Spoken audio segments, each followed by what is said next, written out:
Welcome to India Market Close, and it's a third straight day of weakness on D Street. The markets continue to see selling pressure as we head into the last hour of trade. Well, we're off the day's low point, which was 21,285. We are pretty much at the same point as we were when we started trade at 9 a.m. this morning. 144 points off on the Nifty 50. The Sensex as well trades with a similar cut. So no major relief has come in through the most part of the trading day. Intraday lows were made. We have recovered from that. Trading pretty much 50 to 60 points away from the intraday high that the markets had made. Bank Nifty is a weak spot and is probably single-handedly pulling the Nifty lower. There are three stocks that are responsible for today's fall. We'll take you through that in a minute, but Bank Nifty down 500 odd points. 45,560 is what Bank Nifty trades at. Broader markets were actually doing better than the benchmark in the first half of trade, but that equation has now changed slightly, with the broader markets performing or declining in line with the benchmark itself. In fact, just to put this in perspective, the mid-cap and the small-cap index actually opened positive in the first few ticks of trade this morning, but very quickly have declined to trade in line with the benchmark itself. Well, the small-cap still not looking as bad as the mid-cap and the Nifty pretty much trading in line with each other. Well, the breadth of the market has definitely improved from the get-go this morning. It still doesn't look very good, but you have seen some amount of stocks advancing, which weren't really doing so in the first half of trade. The declining numbers still outpacing advances by almost double. Well, those are the top gainers and losers in trade. Like I said, 3 to 4 counters that have single-handedly led the index lower today. It's LTI Mindtree. The counter is getting trashed on back of numbers that some believe are below street expectations. Margins expansion was not seen. Guidance has been pushed forward. No clarity in terms of when there could be recovery and uptick for the company is what's pulling the stock lower. 11% cut on LTI Mindtree is what we have. NTPC seeing a cut of 4%. HDFC Bank, after a nearly 9% fall yesterday, continues to trade with a cut of over 3.5%, dip below 1,500, and is trading around those levels even as we speak. Power Grid down 2.5%. Asian Paints numbers weren't too bad, but the street doesn't seem very overjoyed by that. The stock corrected yesterday in the last few minutes of trade, continues to do so today as well. 2.5% off on Asian Paints is what we have. On the gaining side, Sun Pharma on back of soon to be completed acquisition of Taro. The stock is getting a thumbs up. It's revenue accretive. Remember, with 100% owned subsidiary or company of Sun Pharma, the counter trades 2.5% higher. Cipla is not doing too badly. I guess LTI Mindtree's loss seems to be Tech Mahindra's gain, 2% higher this afternoon. M&M, Tata Motors, auto is not looking too bad. L&T on an order win. Some of your banks which were getting sold off yesterday on back of a contagion effect of HDFC, such as Axis Bank and ICICI Bank, have probably found their feet in afternoon trade. All in all, it's a down day. No surprises there, Hersh, but we aren't doing as badly as the intraday low, and I do feel like the likes of HDFC Bank will soon find their feet, and we should settle at these levels, if not recover. Absolutely, Samina. So, few stocks which are buzzing in trade today. You've pointed out a few, especially on the benchmark. But let's take it to the broader market quickly. We have Shakti Pumps in focus, QIP coming in there, 200 odd crore. You also have the likes of a Tata Motors among the frontliners. We have a positive note coming in from BOFA, which has helped the stock gain around 1% or thereabouts. Ajmera and Keystone, both those counters in focus on the back of a tie-up that they've had with regard to development of a project worth 760 odd crores. Both companies will be holding a 50% stake. You can see that spike in Ajmera on the back of that. Max Health around 0.5% of the total market cap has exchanged hands, and therefore you're seeing that 3% down on the stock. You're seeing Ashok Leyland order win, 520 crores in consideration, and you're seeing that stock a buzz as well. Aarti Industries, 6,000 crore new order win coming through, 4-year supply contract, 1,500 crore per year.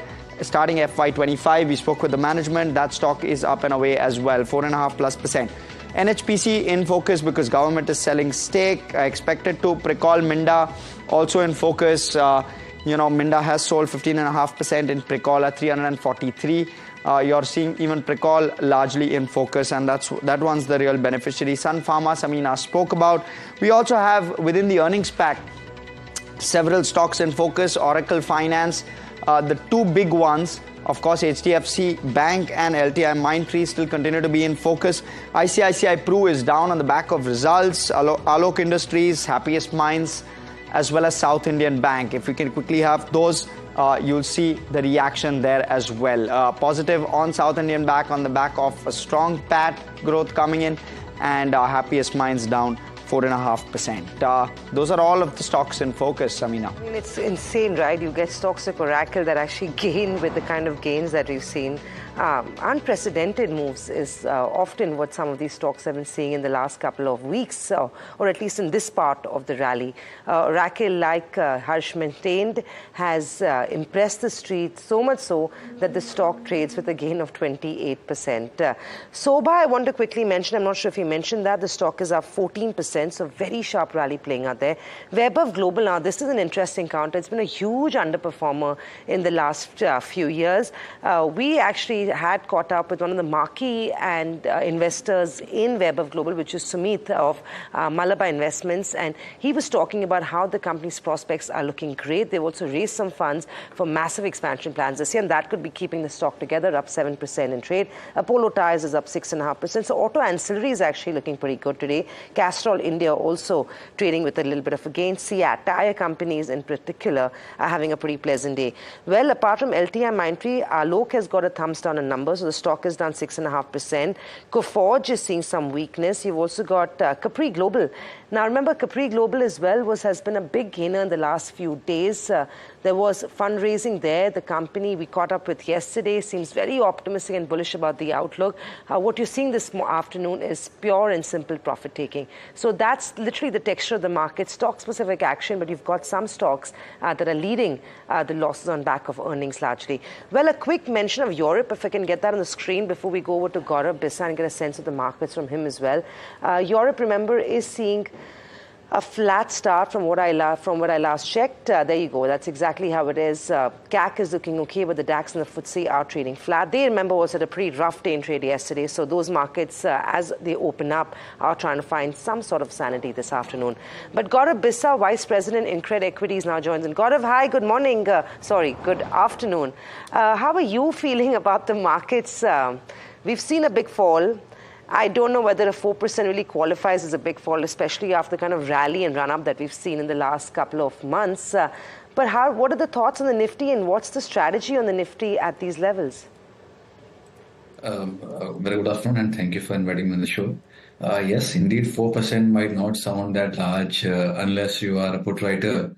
Having said that, Nifty is now trading near its support area. 21,450, 440 is the immediate support area. It's hinging around those levels. For Bank Nifty, the supports are placed at 45,400 on the spot side. Again, it's slightly above that. So in my opinion, if these levels are sustained, we may see some relief upside. I will not call this as a bottom that from here on we'll have a fresh lifetime high 20,000, but a bounce back cannot be ruled out. We have seen RSI on the lower time frames, intraday time frames being an extremely oversold zone. So on that perspective, you can see that even though from just almost a flat kind of move in Nifty, we are down 130, 140 points, but we have again tried to recover. And that is because your RSI is still in the oversold zone, and that is trying to make sure that we don't fall too much. So yes, today we might end on a negative note. We might not fall very deep. And tomorrow, if we sustain again above 21,500 and 45,500 for Bank Nifty, we may see some upside of towards the of 21,850 in the coming days. So right now, we are not that bearish. We were a few days back, but right now we are hopeful of a bounce. Gaurav, we made an intraday low of 21,285. We bounced back from that to levels of 21,480 odd. What sort of a closing are you watching out for in today's day of trade that could probably for the interim, lead to maybe a dead cat bounce of that? That will be around levels of 21,500 because people who got comfortable writing call options will now again be forced to cover their positions, and we may see some short covering also once Nifty sustains about 21,500 spot level. So for me, that is a good level to watch out for, and if that sustains, we may then the today's low that becomes the trigger point of many of the stop losses of the long position. We may see a decent upside. So we will have a day where we had a panic bottom. We had a very strong bounce, very strong recovery from the panic bottom, and then we are comfortably sustaining above an immediate resistance area of 21,500. So these three factors combined can result in some amount of upside in the Nifty in the coming days. Got it. Gaurav, Hersh also joining in. Gaurav, if I can have your views on two counters in particular. HDFC Bank, what should one do? How are charts looking? And LTI Mindtree, both of those big ones are beaten in trade. See, it's very easy to answer for HDFC Bank. As a disclaimer, we have advised our clients to buy HDFC Bank today. We are not suggesting a buy for a trading perspective, but for long-term investors, we have pushed them to buy at least a partial quantity to be bought in the current juncture. Yesterday, the area was pointing towards a 10% cut, and if there were a similar kind of fall that we would have seen today, 8%, 9%, then we would have bought the entire quantity, but it was a 2%, 3% downside. So on that perspective, we are keeping some cash to average it out again once it goes towards 1400. The long-term structure remains extremely positive, and I think this is going to be one of the last falls, another 5-7% from here, and then we can see a very sustained upside. So we may see some underperformance on an immediate basis. It might trade in a range. It might remain sluggish, how it has been doing for the last 1 year. But the intensity of the fall will not be that high going forward. It's HDFC Bank that we're talking about. Gaurav, even if you, like you said, you've recommended a long trade to your clients and your clients largely, at what is the sort of upside that we are watching on first? So even if we do get a revival or a return or some sort of a recovery coming in, what should be a good take profit level? So our conservative targets are 1750, 1800, which we are expecting in a year. And from there, we may see a fresh momentum sort of coming in. So on our proprietary models, there have been 4 instances where it has come to extreme levels, and in all the 3 or 4 instances, we have seen a very sharp rise coming in. It makes a fresh lifetime high within months, and it enters into long-term uptrend. That extreme level would have been 1300 if it would have fallen towards those levels. Since it has not approached those levels, we are not very aggressively buying. But what we expect is that at least a lifetime high can be seen this year, and then we may review whether we need to keep booking profits or we need to ride the trend. Vinit Bolinjkar also joins in. Vinit, good afternoon. We spoke a few days ago and a lot has changed since then, it seems like it. The markets are looking a little less nervous than they did this morning, but we're still not being able to, pull through any sort of meaningful recovery on the benchmark. Before we get to the benchmark conversation, just for the sake of continuity, we talked, of course, about HDFC Bank. What are you making of those numbers? Do you feel like the reaction has been a little overdone with the way the stock is corrected? And also being mindful of the fact that none of the brokerages have downgraded the counter despite numbers being a slight disappointment. So, we have to look at it, we've had 22% top line growth and, your NIMs have gone from 4.2 to 3.4. So, you've taken a 14% hit. Effectively, you've grown your top line at about 8%. And, your EPS has turned negative. That is a very negative concern for everybody generally.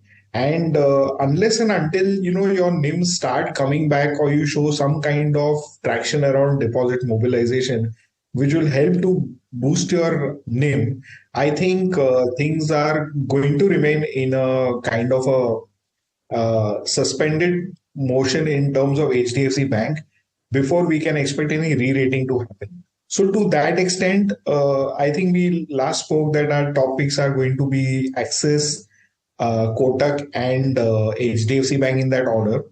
And I think, that kind of situation is now playing out.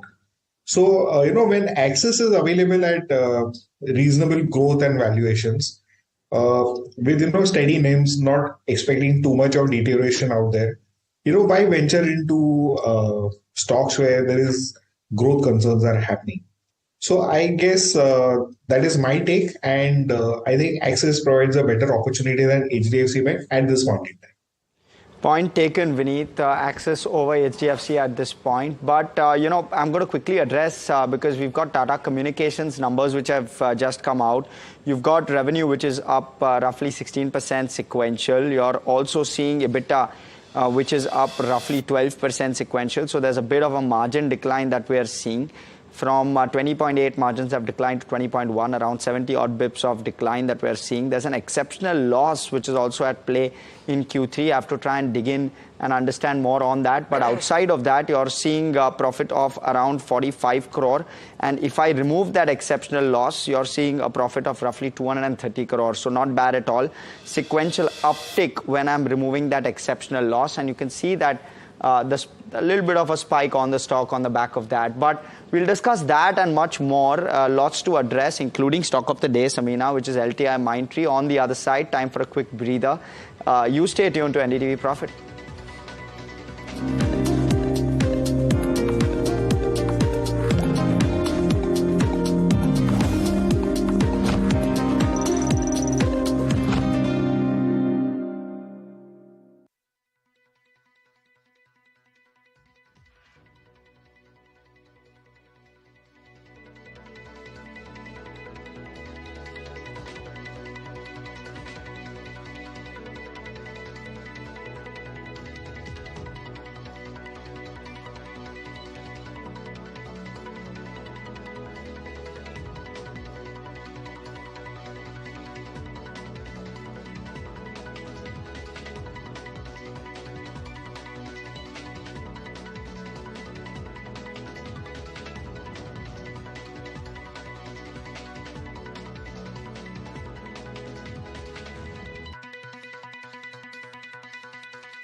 back.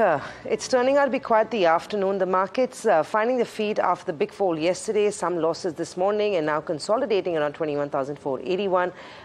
We are seeing a little bit of a recovery, if you can see on the charts, off the day's low point, 21,482. The markets will attempt to try and close about 21,500 if the bulls have their way.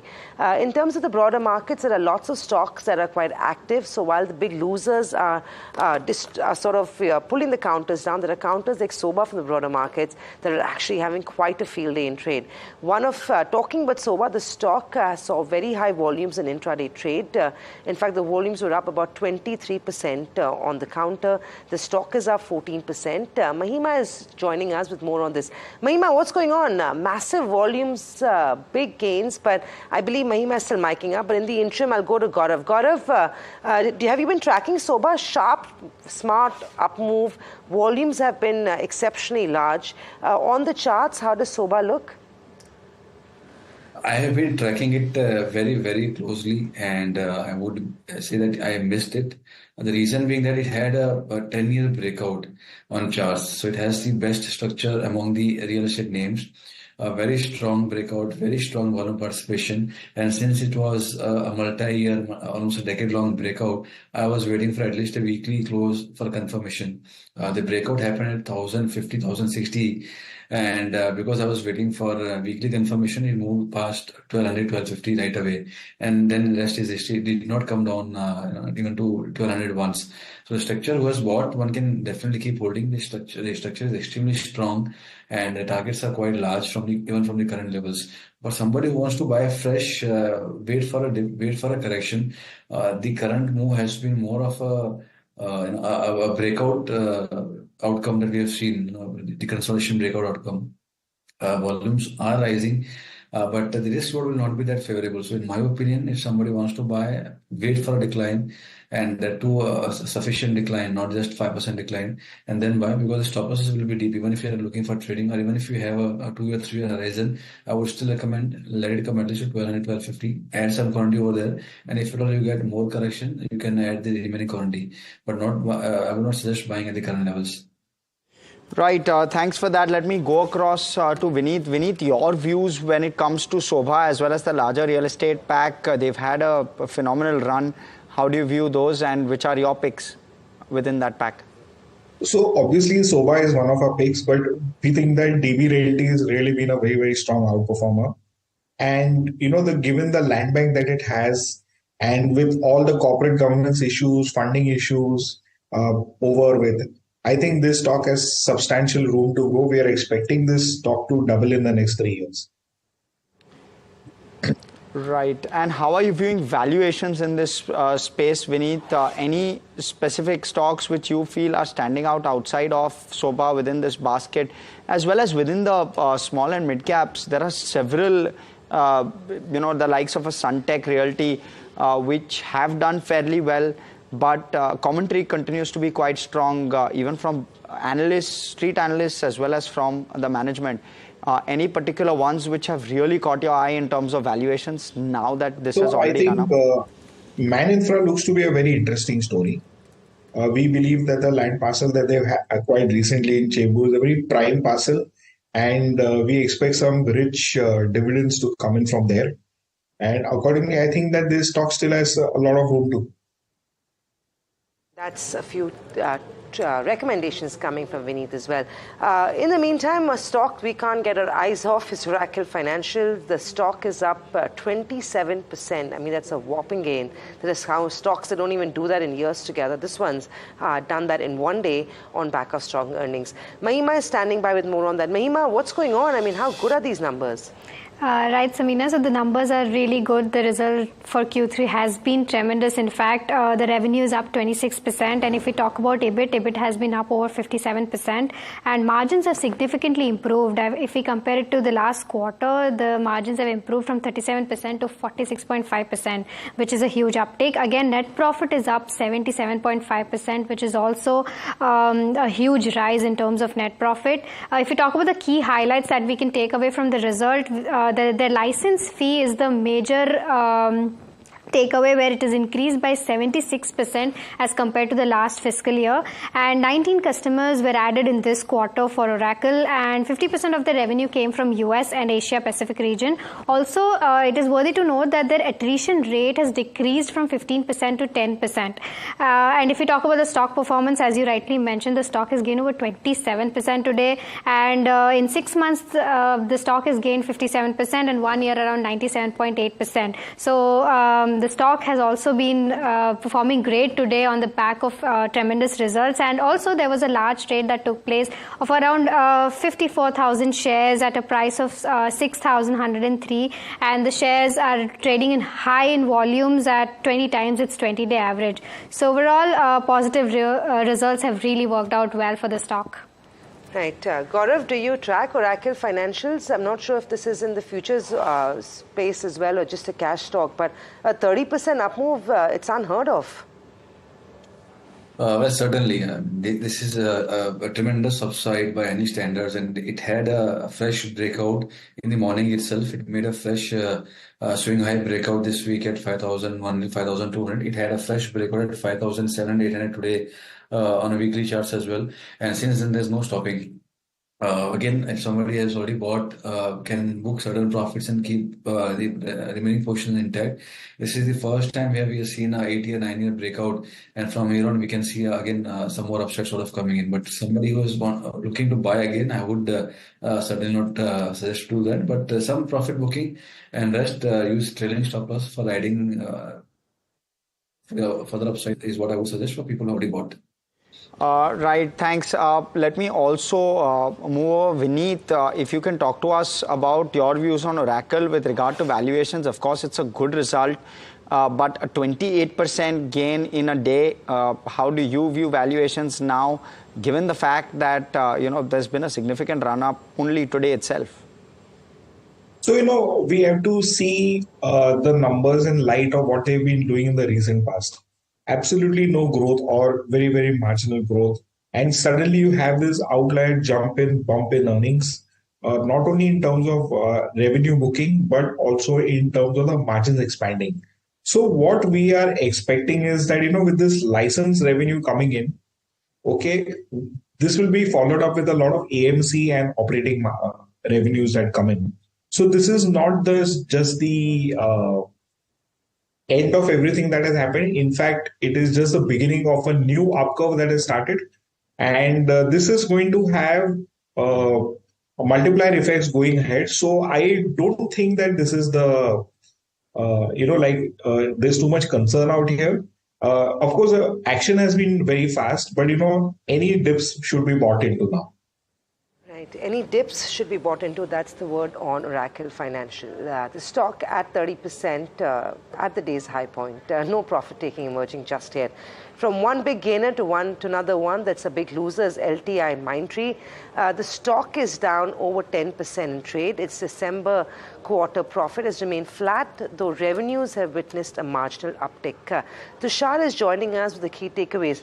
Tushar, these days, with even a slight disappointment, stocks are getting thrashed, and with a slight impression, if I might say, numbers, companies are getting, rewarded. I mean, look at Oracle, up 30% on slightly better than expected numbers, and LTI Mindtree, on the other hand, is down 10%.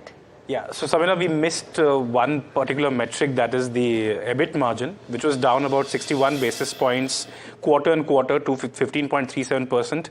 And the stock essentially is reacting to the fact that the CEO has told to us as well as to a wider space that they're going to miss the margin guidance of 17 to 18% for FY24. Also, the company and the management has not indicated anything on the lines of whether they're witnessing green shoots or anything. So if you take out the key highlights, so they have the highest ever order inflows at $1.5 billion, but the revenue has only seen a marginal uptick at 1.2%. Essentially, that whole idea of deals to revenue conversion is not happening. The management is not guiding on any green shoots and discretionary spending. And discretionary spending make up a bunch or a chunk of what LTI Mindtree earns. So, and again, the CEO is saying that we'll miss the margin guidance of 17 to 18%. The company is going to prioritize growth going forward. So any gains on the margin front should not be expected in the next 2 or 3 quarters. So that is what I think the stock is reacting to, that commentary that is coming from the CEO. Understood.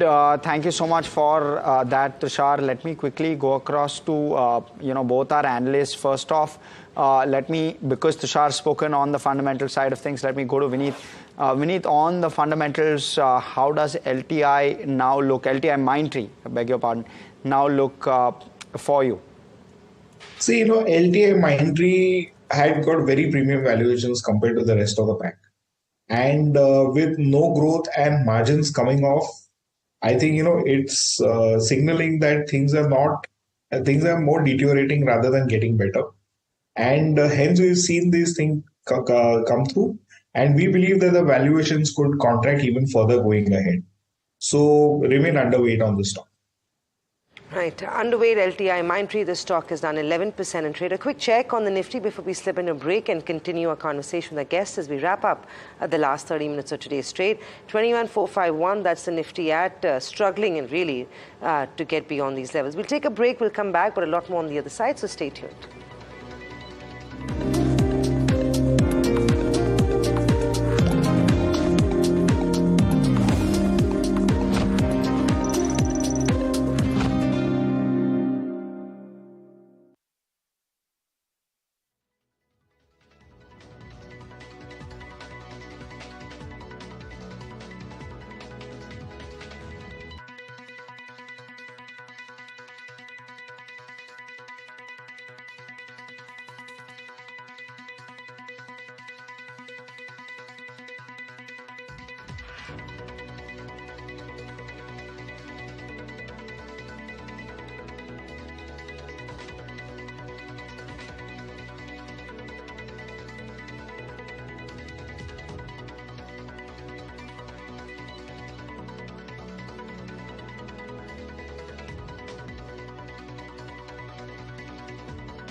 Welcome back. You're watching India Market Close here on NDTV Profit.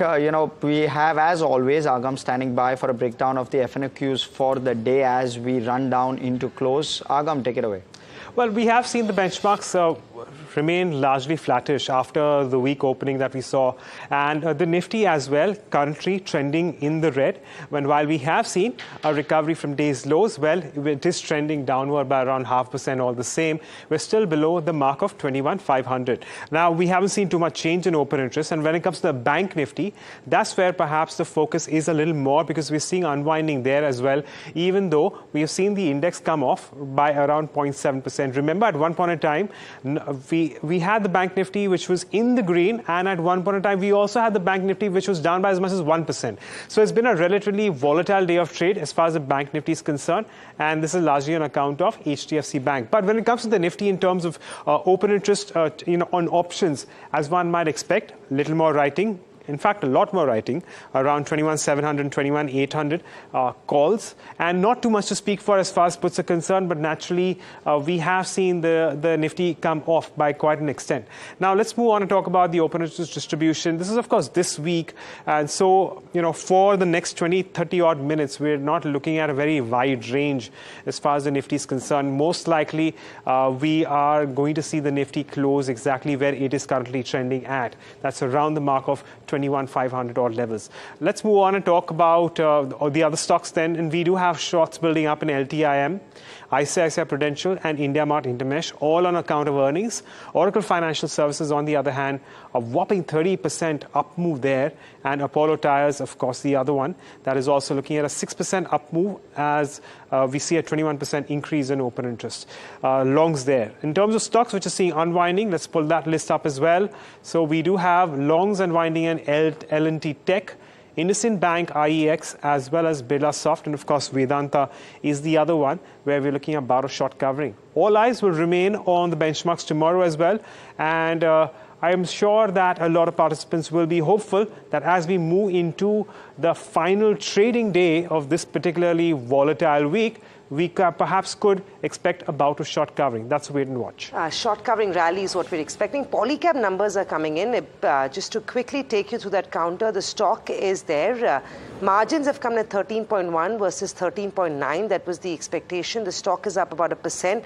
Net profit is up 15.7% to come at 416.5 crores versus 361 crores.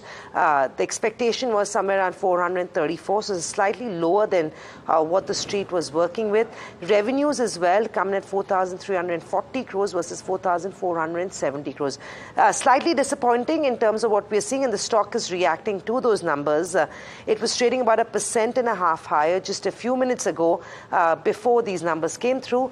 For now, the stock is on 0.5%, numbers below what the street was working with. Gaurav, very quickly, do you track Polycab? Well, yes, and we had advised our clients as well, not fresh entry, but if you look at the weekly and the monthly charts, on monthly charts, it has bounced back from one of the very key components of an indicator known as Ichimoku, and the Kijun part, which is the heart of the Ichimoku, it bounced exactly from those levels. Also, it's near the 89 weekly exponential moving average. So in my opinion, till 3850 sustained, we were hopeful of a bounce back, which we have seen 10-12% bounce from low levels.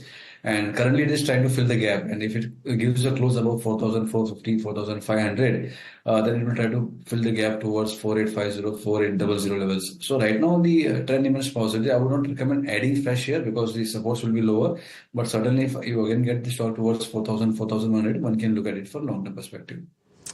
Right, Vinit, your quick views on the first set of numbers that have come through on Polycab. Also, we've not had a chance to interact with regard to Polycab's latest tax issues that have also cropped up, possible corporate governance issues which have been spoken about. What's your viewpoint with regard to Polycab from a fundamental standpoint? So the numbers which have come out in Polycab as we speak, they're suggesting that the tax issues where there was 1,000 crore kind of underreporting of the revenues is actually being pulled out from the company. So because of that, we are seeing flattish kind of growth coming in. No, it's on the sequential side, and that can have a little bit of repercussion on the stock going ahead. Sure. So those are the views coming in with regard to where Polycab is concerned. The other one which is in focus is ICICI Pru. Again, numbers is what's keeping this one in focus as well. We've seen a whole host of stocks buzzing largely on the back of news. That's what's really keeping markets going, at least today. So ICICI Pru down 6%, value of new business fell 29%, and the profit jumped 2% during the quarter. Monal is here with the fine print of this one. Monal, break it down for us. This one's totally beaten. Sure, Harsh. Yes, I think the main problem here that is happening is from what we can pick up from the budget, okay, the non-par policies, the above 5 lakh ones. So that is what is creating the pressure, and the entire year that is what was expected. But now what was to be seen is how companies are navigating this and showing growth prospects in other areas. Now, VNB margins are down 11% from what it was in Q3 last year, which is a huge downfall. I mean, from 33% levels, we're down to 23%, like 33 point something. So, this is majorly because of a higher share of ULIPs. So, usually ULIPs and participating products have a lower profit margin. And that is what is creating this softness in the VNB. And a lot of brokerages are also seeing that in terms of the growth prospects, they're seeing an issue here in terms of future growth. Also, they're saying that the non-ICICI Bank channels have not been giving the kind of result that should be seen in terms of growth and pushing of policies. So a lot of these issues are plaguing the stock, and it's clearly evident from how it's beaten down today. Numbers not so great. Cost ratios have also gone up. So they've gone up by around 5%. So a lot of things that are plaguing the stock and pulling it down. We have to watch of what is going to happen next. Sure. Thank you so much for that perspective, Monal. Clearly that VNB margin shrink not being taken too well by the street. Vinit, let me go first to you. Your views with regard to what this means for ICICI Pru. How do you see the larger life insurance valuation picture, because you're seeing some which are more expensive than iPru, but this large margin shrink, is it a real concern in your view? Vinit, that one's for you. Yeah. So I think the erosion in the margins is very concerning, and that is going to, I think, lead to further. It's showing reluctance on the market. Also, growth is not there. So I think that these two are causing a kind of creating a de-operating leverage on the downside. And this could possibly see the stock lose much more value going ahead the days. Sure. Gaurav, do you track iPru on charts? What's really jumping out, today from everything that's happening? If you look at the charts, it's bounced back from a crucial support area. It has been trading in a rising channel pattern. We had earlier given a short, we booked around 510, 515. And today we recommend a buy at 470 levels. So for me, it can move towards the median line, which is placed at 510, 515. And if somebody wants to buy and it declines towards 475, can be bought into, keeping a stop loss at 462, 463, target of 515. Right. And Gaurav, very quickly, if we can have your BTST ideas. Yeah. So the first recommendation would be a buy on FDC. We have seen good breakouts. It's a volume-based breakout. We have seen a basing pattern formation, and then the breakout has happened. One can keep a stop loss of 425, target of 465. Second would be buy on BPCL, where we have seen a bullish flag breakout. It's a continuation pattern. Keeping a stop loss of 460, one can buy BPCL for target of 500. Got it. Okay, thank you so much for that, Gaurav. We'll let you go on that note. But, we'll shift focus to IndusInd Bank. That one's expected to report numbers. Mimamsa is joining us with what we all need to look out for from the fine print that will come out later today evening, as well as from the commentary. Mimamsa, what's the sense like? Hi Hersh. So IndusInd Bank is set to announce its Q3 earnings today, where it is expected to report a 16% rise in net profit on year-on-year basis. So this is because of a continued momentum in accelerated growth in its core high-yield loan segment, which is vehicle finance portfolio for IndusInd Bank. Apart from that, the net interest income is expected to rise by around 15%, which is slightly lower than what was reported in the previous quarter, which was 18%. The NIM is likely to remain stable at 4.3% on quarter-on-quarter basis, while the CASA ratio is expected to decline by 90 basis points to 38.5%, which indicates that the deposit growth has been mainly driven by term deposits. On asset quality, analysts are expecting stable NPAs, and provisions will continue to decline due to lower slippages. Both microfinance loans and vehicle finance portfolio for IndusInd Bank are showing negligible risk as per the analyst estimates. Now, while loan growth is seen at solid 20%, the key focus for IndusInd Bank will be the cost of funds and whether the bank is able to sustain its loan growth at current levels. Deposit growth is also seen at around 13% on year-on-year basis. Non-interest income would be subdued by lower treasury income and other fee income. So all of these factors may result in about 2% year-on-year rise in its pre-provision operating profit, along with higher operating cost led by recovery in business momentum. Mansa, stay with us. We'll quickly just get away from Vinit on what his expectations are. Vinit, IndusInd Bank, the stock is seeing a cut of 2% at the back of what we've seen with HDFC Bank numbers as well. What expectations do you have from IndusInd Bank? Have you gone back to the drawing room and revised those expectations? So apart from cost inputs that going up and slight contraction of margins, I don't think there will be too much of negatives to build into IndusInd Bank. And we believe that this bank can continue to perform as it has been in the previous quarters, albeit with a slightly lower trajectory. Sure.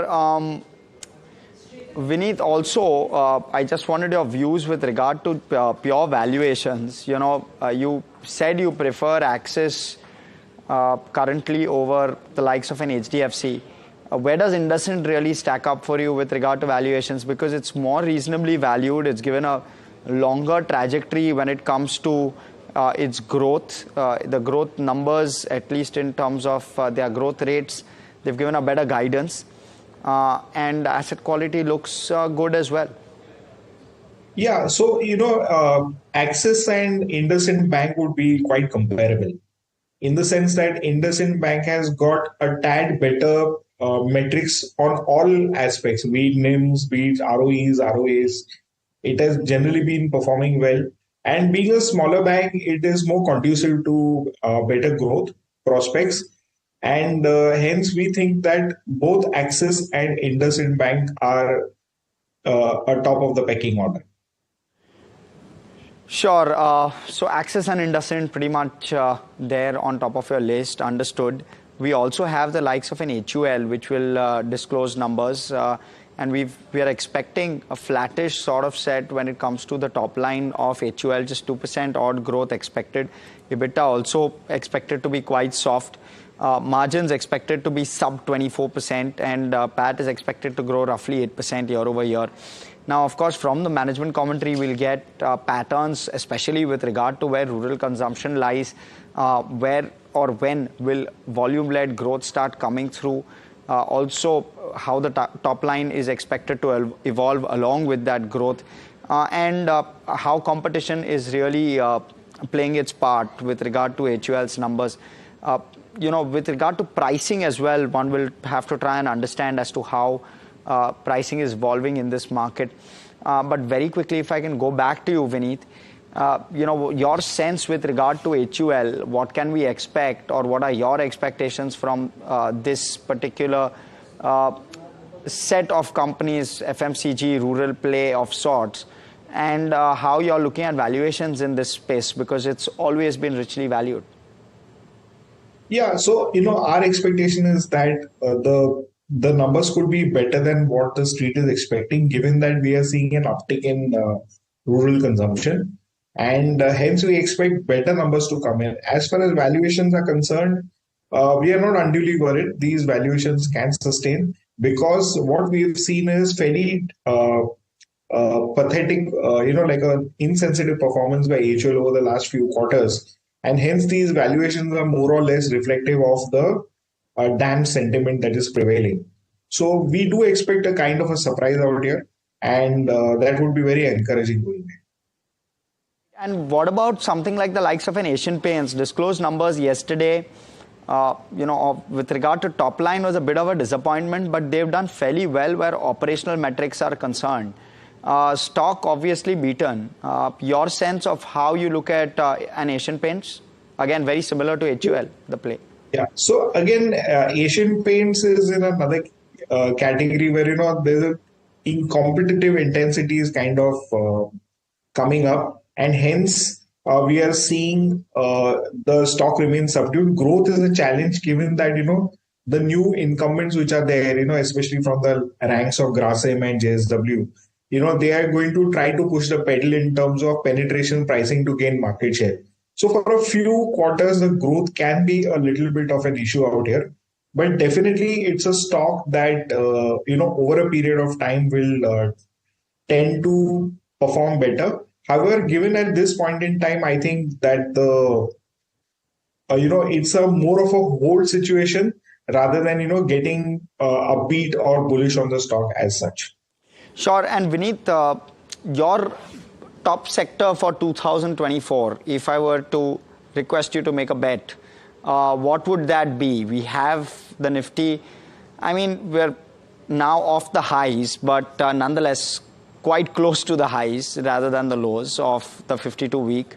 So I think infrastructure and autos or two-wheeler autos should continue to perform well. So these are two segments where we are discerningly bullish on. Right, and this is despite the run that two-wheeler auto has had, the likes of a Hero, Bajaj, TVS, all of which are now trading very close to their 52-week highs. So what we are seeing is, if you see the EV space, the traditional incumbents were nowhere present.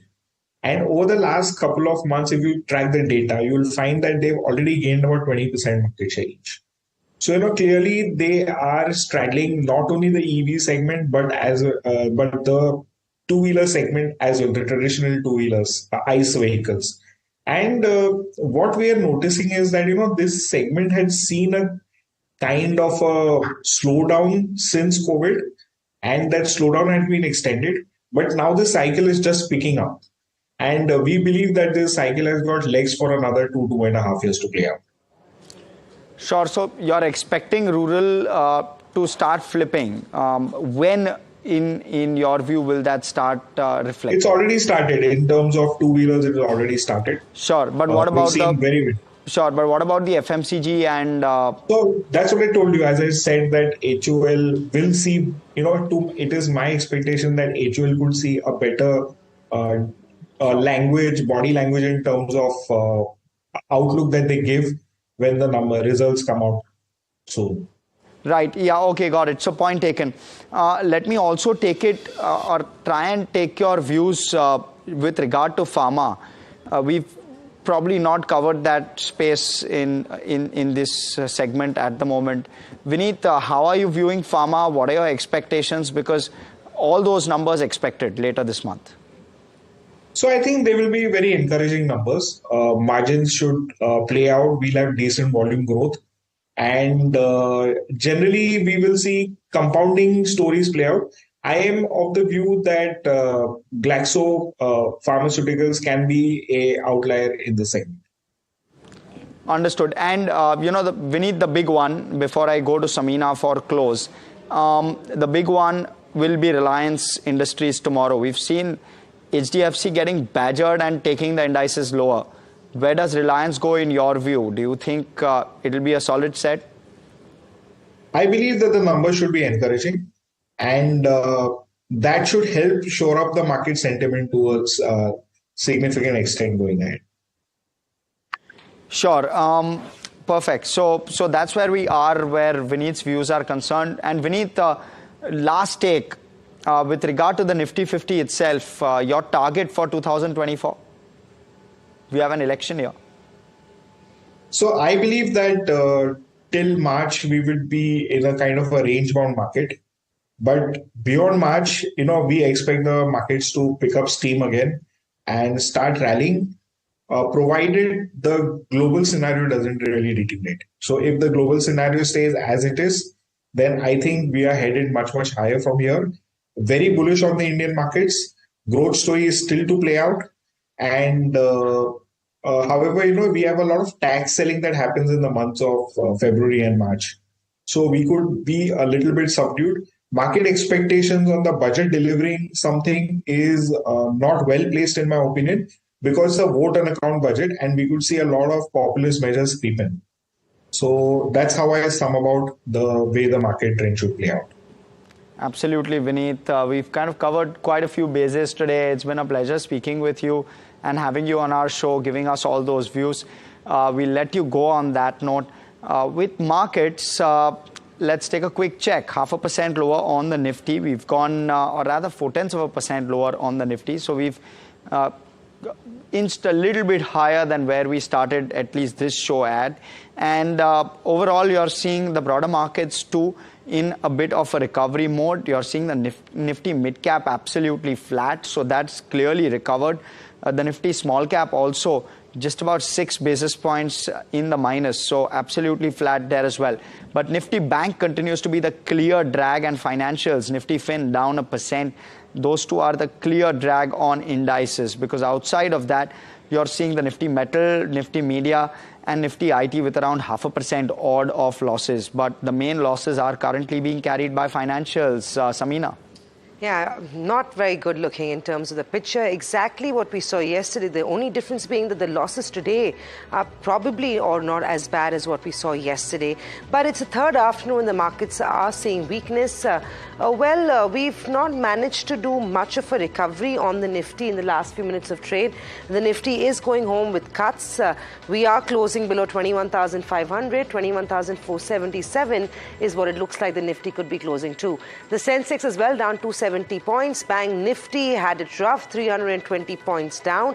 Well, the good news is we're off the day's low point on Bank Nifty. At least 45,750 is where we'd be closing today's trade at 0.7% cut on Bank Nifty. Well, a quick check of how the rest of the markets played out. Broader markets were indicating some outperformance on the benchmark, despite the fact that there have been valuation concerns for the broader market, and the expectation was that if the selling had to come in, it would come in from the broader market space. But that's not really how it's playing out. The small cap index going home flat. Nifty mid-cap also recouping most of its losses from the day to go home with sort of no gains or no losses. Flat is what we have the Nifty mid-cap at. Well, let's take a check of how the Nifty stocks have done in today's day of trade. Your top loser is LTIM. Disappointing numbers, management not being very committal, margins have come off, and the stock is getting punished for that. Investors disappointed, and so are traders. The stock down 11% in today's trade. HDFC Bank, after 9% sell-off yesterday, the stock sold off another 3% today. It'd be interesting to see how the ADR plays out when the US markets open up later on in the night. Expectation of some consolidation at this stage is what we'd be probably expecting. Titan 2.5% lower, the stock not doing too well. Power Grid as well seeing a cut. Asian Paints on back of numbers seeing a sell-off. IndusInd on back of earnings seeing some weakness. On the gaining side, you have Sun Pharma on back of Taro. Tech Mahindra not doing too badly. Some of your auto names are not doing bad either. RIL and Ultratech ahead of numbers is going home marginally higher. All in all, a weak day of trade. Day 2 of a huge cut on the index. Not like the 2% cut yesterday, but going home sub 21,500 on the Nifty. There will be a little more uncertainty as we come into trade tomorrow. The wicks as well will be an indicator of what the street is thinking. With that, it's a wrap on India market close, but a lot more Davos activity and action that we're tracking from here up next.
it's not often that you find a large real estate entity out of India at the cold shores of Davos. Okay, maybe not shores, but the cold hills of Davos, and that's what we have today.